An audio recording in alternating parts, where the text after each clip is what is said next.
Sugarcane is king in this part of the world. It's the reason the town of Home Hill exists, a community that grew up around a sugarcane mill. Those who came to cut the cane were mostly Italian, beginning a legacy that continues to this day. So how did your family get to be here, Alfie? Well, Dad migrated from Italy in 1930, middle of the Depression, and he came here to Home Hill on the 17th of February 1935, cut cane, and then he grew tomatoes. Made a lot of money in 1946, so he bought this shop. It was called the Pacific Fish Bar, which is just here, and kept us all busy for another bloody 60 years.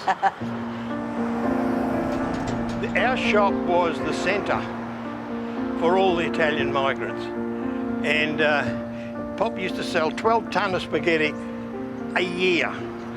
That's huge. It's a huge amount.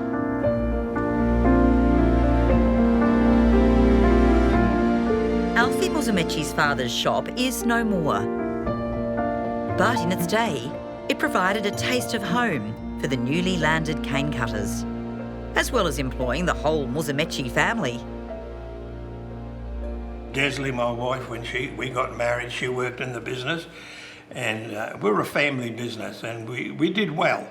Never made any money, but we made a lot of friends. I mean, groceries are groceries, cornflakes are cornflakes, everywhere. But we specialised in so many things that people came to want. Friday nights, we used to have, the people used to come for the entertainment because the shop was full of people. Unbelievable.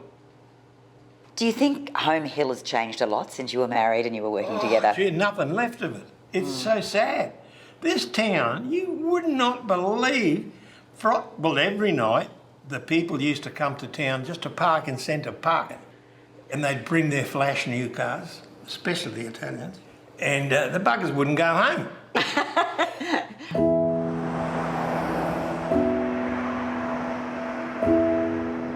Well, the shop is no more, but you two are still going strong.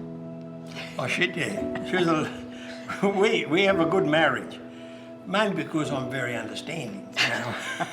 Desley, would you agree? Most of the time. we understand each other. No, she's my best friend.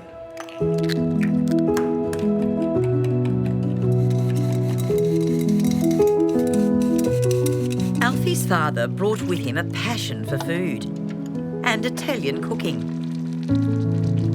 and passed on those skills to Alfie's Australian wife, Desley. And she's still passing them on, as well as learning new ones in a monthly cooking group. Sometimes 4 of us and sometimes 10 of us. Just depends who can come on the day and what we're making.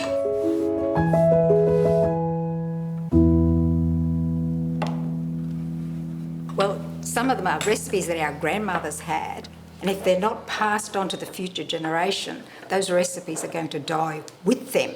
So we have to pass our knowledge on to younger people to learn how to do it.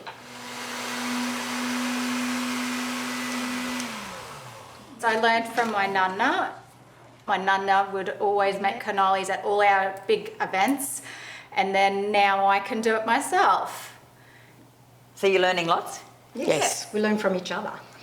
And there was a lot of recipes that I would never have tried on my own if we hadn't made them in a group. We've done French, we've done Greek, Indian. Indian.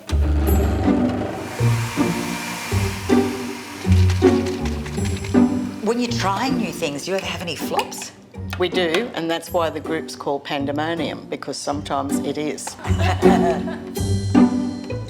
What about when we were over here and Vicky was making, what was she making? And she lifted the mixer. And she lifted the KitchenAid mixer up and the batter went all up onto the ceiling. It went everywhere. On the roof? Everywhere. And everywhere. On the cupboards, on the roof, on the floor.